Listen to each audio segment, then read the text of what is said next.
Have you ever felt entirely irrelevant? Sometimes when my students talk to each other, they use phrases and abbreviations that by the time I figure out what they mean, they're no longer hip. I hear sus or bet used in a youthful context, and no matter how quickly I Google it to decipher the code, they've moved on to the next thing. Sometimes I feel really out of it.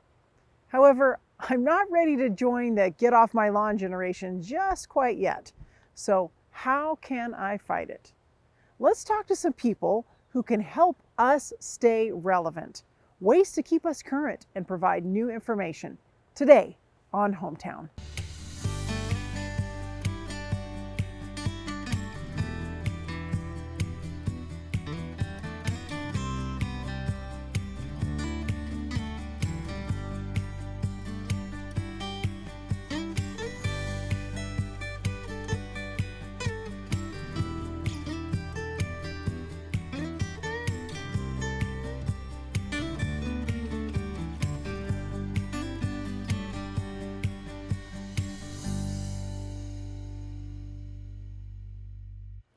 By the way, sus is a quick way to say one has the impression that something is questionable or dishonest, suspicious.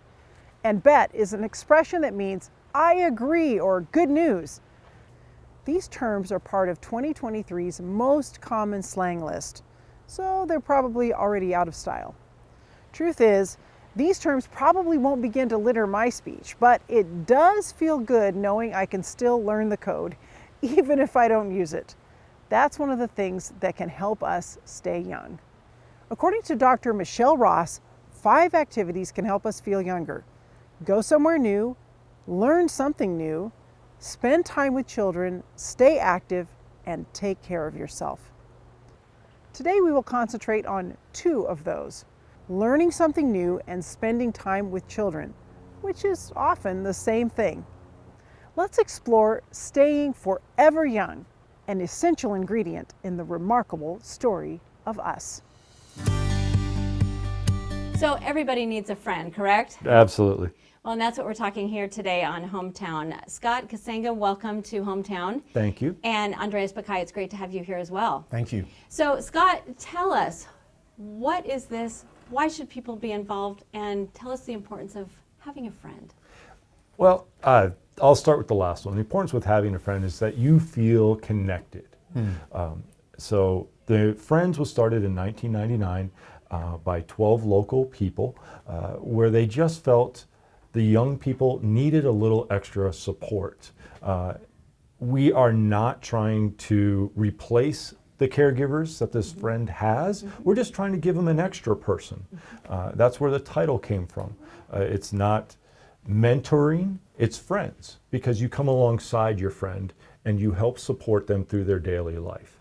So what age are these kids that are having additional friends in their lives?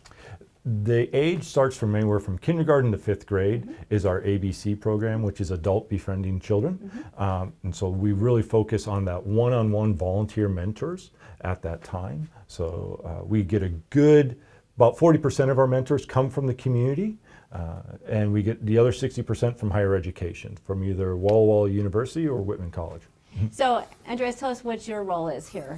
I'm a board member for Friends. I joined at the beginning of the year. And the reason I joined was this concept of friends, knowing there are kids who will spend most of their life being isolated or perhaps not having people who they can naturally connect with.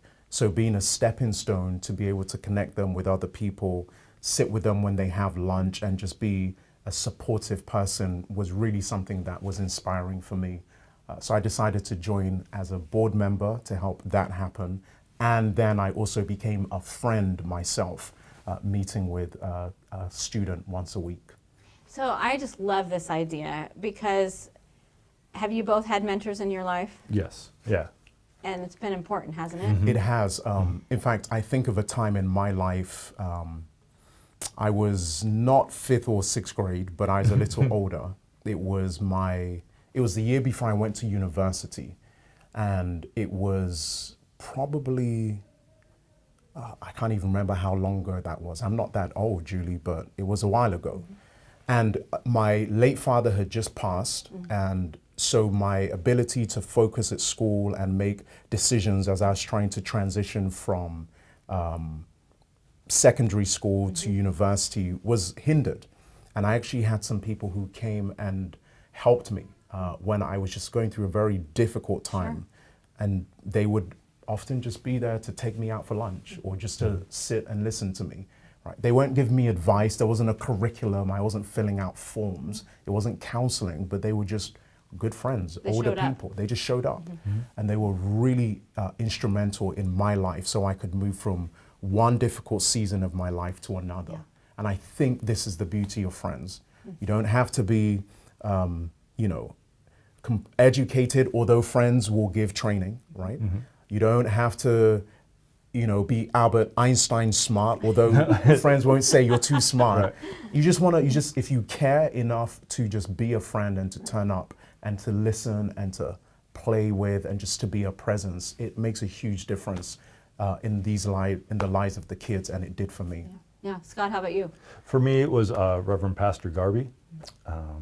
He was a Lutheran pastor, was not Lutheran by growing up, but he was the guy that just really took a bunch of us at a time and just like gave us a safe space. Really helped us become, in 7th and 8th grade, when some young men, probably myself, has a little too much ego and believe in themselves a little too much, just kind of, hey, why don't you reflect upon that, you know, without being heavy-handed. Correct. So it was really powerful for us that way. I think a lot of us owe Pastor Garvey a tip of the hat every day. So are these students who might be having difficulty in school? Are these kids who might need an extra friend? Well, I mean, let me answer with mine, then you can maybe expand on it. So the friend I have is a wonderful young man. He's a happy young man, but he has a few challenges. So what I do when I sit with him for lunch is I give him the opportunity to have someone else to talk to, and I become a bridge for him to have other students who previously may have not spoken to him to say, oh, this person has a friend who's a grown-up. So now we're going to talk to this person, and then we go out for recess and we're playing Foursquare, or we're on the monkey bars, or we're playing basketball. And then everyone's saying, who are you? You're a grown-up. And so why are you here? Why are you here? And so it gives him the opportunity to then connect with some of his other friends. And the last thing I would say is, when he's having a bad day, I can encourage him and say, no, it's okay, let's try again. You didn't do that well, but it's okay. And so naturally, even though it's not a lesson or curriculum, he can learn some resilience as well. So that's what we've been doing. And so all of our students have some sort of ACE, which is an adverse childhood experience. ACE, adverse childhood experience. So we're trying to give them positive experiences through friends and to build that community resilience, so they know it's not just the caregivers they have at the house, at the home, but it's everybody in their community really do care about you as a student and you as a person. So how do we figure this out and help them see that? So talk with me about some of the students who have been through the program, you know, and Andres, how many years have you been doing this? This is my first year. Yes. So it'll be interesting to see how your student was in September and then how it's been, you know, say in May. But Scott, can you speak to that? Have you seen a difference in these students? I've seen it range, quite honestly. But what I see is we have the original 12, Barb Trentham and Cindy Widmer, still keep in contact with their friends. And that is, these young women are now, you know, 28, you know, early 30s maybe. We'll go with 28. So, but it's just a lot of, they still meet up at least once a year. There's that connection. And they check in with each other through text messages and how's it going? And so it can form those lifelong bonds. Sure. Oh, absolutely, absolutely. So for someone who, again, what's the web address for people? WallaWallaFriends.org. Okay, perfect. And here comes the next question. How is this funded? This is funded a lot through local donors. We really rely on. We'd love everybody to go out and donate to friends. If you go to the website, it's in the top right corner, it's a little donate button. We are starting a new campaign right now, and we ask everybody if they could give $10 a month, a recurring fee for us. And that's what, one lunch, a couple of lattes, you know. So if you could make the coffee at home, put it in a thermos, go, you know, we'd appreciate that $10 just to keep this program alive and running. No, I think that's a good mental picture of the equivalent of helping out. So what is the benefit of having lunch, Andreas, like with your student, your friend? What is that to have the eye contact, to be there for them versus a friend on a phone? Yeah, you know, let me answer that by talking about a kid who was next to my friend. I said to the kid, how was your your spring break? And the kid said, one kid said, I did this, oh, I went to this place, I went to this place. And then one kid said, well, I just played video games. I said, oh, really? And they said, yeah, I played video games. And I said, great, what else did you do? And the kid looked at me and goes, I played video games. Like, I said, hello, you didn't hear me. yeah, like that. I played video games for 12 hours a day. And I said, oh, well, that's interesting. After we finished lunch, it was the day of the eclipse. Oh, yeah. So we all went out, and the same kid who had said he had played video games for 12 hours, and of course there's no judgment. I mean, I think often it may be parents who have no choice. So you leave your kid, you have to work, you have to put a roof over their head, food on the table.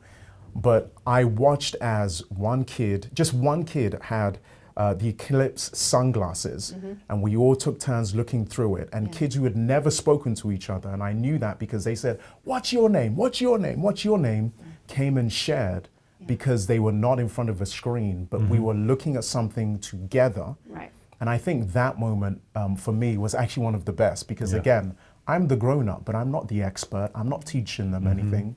We're curious together, we're exploring the world together. And it's a memory, frankly, I'll never forget. Looking at a partial eclipse with all of these kids just going, wow, and then everyone getting to know each other through it. So I think when we look at each other face to face and not screen to face, you can be more curious, you can make friends more quickly, and I think life is just better. There's the curious word. I love that. Oh, okay. I love that word. Yes, because that's where the conversation then starts after that. Yes. Yeah. And it's always better to be around a meal. Yes. I think that, you know, school lunches, I think they've gotten way better than when I was a kid. Score. But they were always, you know, I always kept the lunch ladies very happy with please and thank yous because I was still eating a lot of it.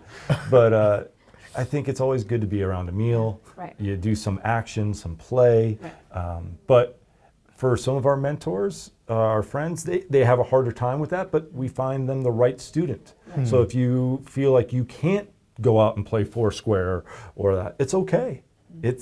There's a lot of students that just want to sit down and color, you know, that just want to have a conversation. And that's really what we're trying to build, that they see those connections. Right. They feel safer at school. Right. They now have a better connection to the school. They start attending more. Really, even after these encounters with the friends, that's fantastic. Once they start attending, then the teachers can do their magic, right? Right. But we need them to get them in the seats. Right, right. So. And that's just the beauty of humanity and learning from each other and engaging. Exactly. There's another word. Yes. The engaging with each other and having that camaraderie and yeah, I love that. My line is, hi, I'm Julie. What's your name? Yeah. I mean, it opens up all sorts, because you put yourself out there and then the other person hopefully will pick up. And if they don't, well, then you move on to the next person. Sure. But that's where, so what, in closing, what is, both of you, what would be one thing that you would like someone to keep in mind as we're finished here? We always need more friends. I don't care what your age is. Yeah. It's always nice to feel like a bigger part of the community. And if everybody has a talent, everybody does. Yes. We can use that talent to help a student just thrive. Yeah. Andreas? I would probably say, remember the person that helped you when you were a kid and do the same for another. That's what I would say. Yeah. Because everyone has been helped by someone, and we should be able to pass that on to someone else. Yeah. Well, and I like that because then you have all of these young people, just like you mentioned, who are now older, but then they're still connecting, and then it starts the whole next generation and the whole next generation. Well, it's And there's statistics proven from Mentor Washington, which is a statewide program, that if you receive mentoring, you're more likely to give it back. You know, at a high rate, 95%. You know, so it seems like we want kids to see how to behave, how to form community, we have to start showing them those role models. I love it. Yeah. So maybe with their university going, wow, there was this really cool guy in Walla Walla. He was my mentor. We'll see. That's what we hope for. Well, Scott and Andreas, thanks for being with us here on Hometown. Thank you, Julie. Thank you. Annaliese, it's great to be here with you to talk about something that I think is really valuable, and that is lifelong learning. Being able to keep picking up new ideas and new skills as we go through life. So tell me a little bit about your background, where you're working. Well, I'm currently working with the community college. I am in charge of continuing and community education at Walla Walla Community College.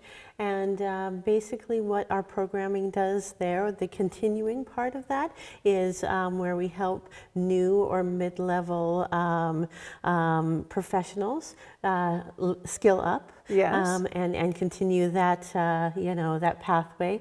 And then we also have community education, and that includes our community programming for 18 and older, our youth programming, and our summer kids college, and then it also includes our Quest program, which is programming for the demographic that's 50 and older. Wow, so what you've just described to me is a huge spectrum.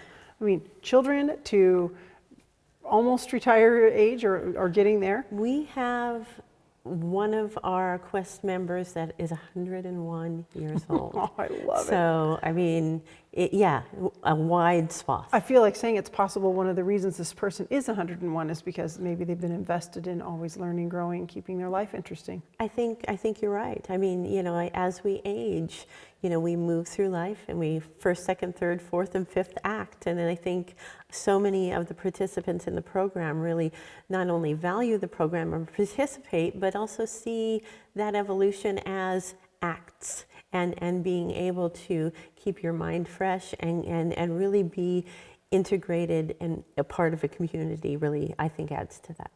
Tell us more about the Quest program specifically then. That's for those 55 and up? Yes, yeah. So what Quest is, it's a membership-based program. Okay. So if you come in and you want to take classes with the Quest program, it's really, you're guaranteed to be in spaces where you are there with your contemporaries. Yes, unless you're 101 with 55. Is that a contemporary? Well, it all Maybe it becomes is. the same at some Okay. point in time, at Okay. least, you have the same point of reference, I guess, perhaps more than a 20-year-old. Sure, absolutely. Life experience. Yes. So, so you have the membership, so you can get a quarterly membership or an annual membership, and that again allows you to be part of, similarly aged demographic. It's a similarly experienced demographic, but it also we do something before every quarter begins. We teach Quest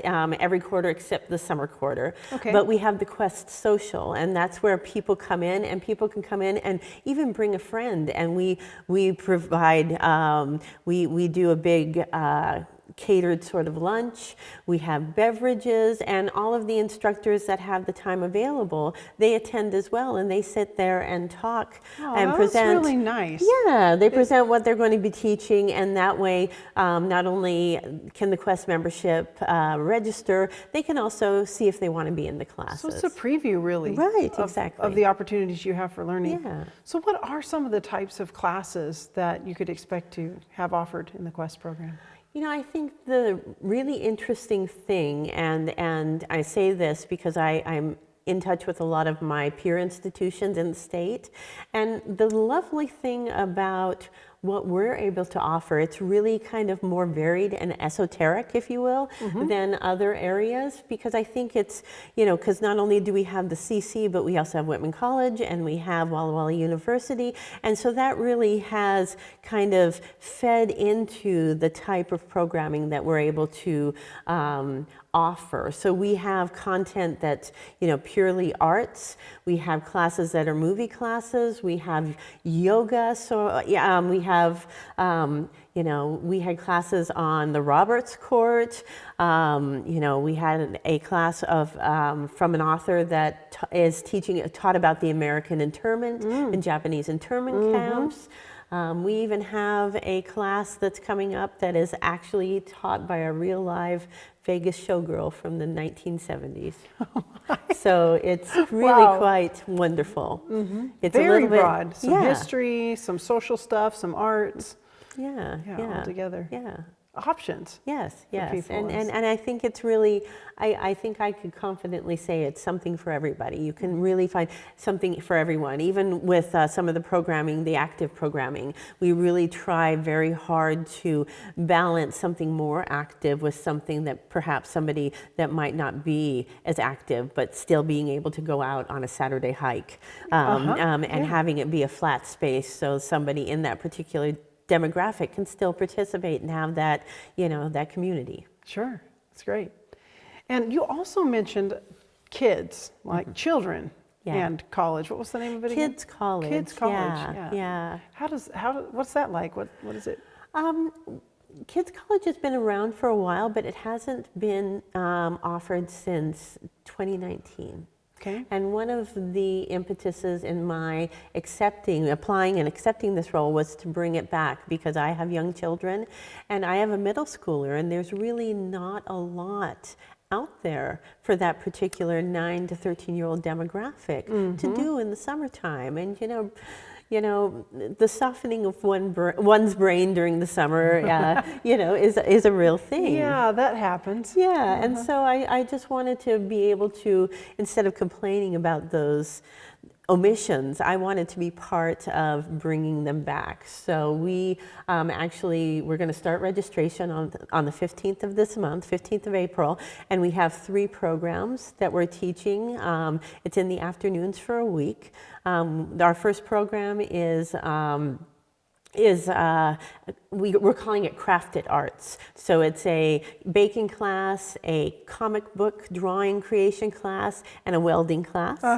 Our second track is all STEM and the arts. So it's computer programming, game design, salmon, studies, really quite amazing. And then our third track is a performing arts track, and it'll be shadow puppets and then 2 sessions of onstage work. Very nice. Yeah. Yeah, I can see how that would be appealing to a broad spectrum of middle schoolers. Yeah, and young so. kids. Yeah. Nice. So that is a great example of thinking about all of the age groups, about this lifelong learning idea, and that learning isn't just about going to school in the very traditional sense, but this is, added. Yeah, and I think, again, those warm experiences, seeing yourself there, being welcomed there, and those experiences carry over. And I do have to say that there are a lot of people not only involved in Kids College this year, but people that I just talk to or I encounter in the community, that the first thing they say to me is, oh, I remember when I was in Kids College. And then they, sit there and they tell me this beautiful story of how, impactful it was for them, and obviously memorable because clearly, they have this, emotional experience. And again, this permanence of place, I think, is really amazing. It is. Actually, that's a whole area of interest for me, how we attach ourselves to places and what that means to us and how it affects us. So yeah, just to be able to have that opportunity as a young person to be there and then think about continuing your education throughout life. The value of it, the value of lifelong learning. You want to say a little more about that maybe? I think, again, we talked a little bit about how lifelong learning is so important to the individual, but I think especially that going into Quest and the program and just the cohort of people that take the classes, because again, the lifelong learning benefits for the individual are exponential, and we should hear about them more, but we're hearing about them more, when we in some of the programming, but that we encounter, on the radio in the Sure. television. But I think the thing that I find really beautiful about Quest is it is a community. It truly Yes. is a community. There are community members that, return again and again. There are classes. There's a class called Friday Films that is taught every semester. I don't know what would happen if this was not taught every semester, and the enrollment is open, and they are a cohort of people that come every Friday to talk about the films that the instructor selects. So I am moved all the time about, again, yes, the lifelong learning, but the community Yeah. that Quest has created for itself. And I think what I've learned from the Quest program too is the power of the instructors, because a lot of our instructors, they do not necessarily have degrees in their prescriptive area or the areas that they're lecturing in, but they have such a deep love for the subject matter and how that carries over in the way they instruct. And again, it creates a community. We have one of our art instructors who is Warren Rood, who's a instructor at the community college, and he teaches an intarsia class, which is creating pictures with polished stone. And he has taught this class and has created a community of rock enthusiasts that now have taken it to the next level. So he can not only through teaching the class gift that lifelong learning to someone else, but also has created a community for himself where he can sit there and in those spaces, they can commiserate and and talk about the work that they're doing. Sure, and I'm thinking of words like belonging and connection, and those And it's very, very don't we valuable. need that? We all do. Yeah, absolutely. it went on such a decline for such a long period of time, and and just We're being building it up again. Yeah, and being a part of bringing that back is just such a blessing for me. Definitely. Thank you so much. I really appreciate you taking a few minutes to chat with us. I will talk about this program anytime, so thank you so much for inviting me. You're I welcome. appreciate it as well. It is incredible how many things we don't know. There's so much we can still learn. It's also great to discover that we have learned a few things and can share them. The learning and mentoring processes and the interactions between the two make our community stronger and more resilient. It keeps us young, helps us thrive, and creates incredible bonds that make life better for all of us. In the words of George Bernard Shaw, we don't stop playing because we grow old. We grow old because we stop playing. No matter what you have to learn or what wisdom you share, connecting helps us thrive as we age. And playing, formalized or not, keeps us young. I want to leave you with this thought from Philippians.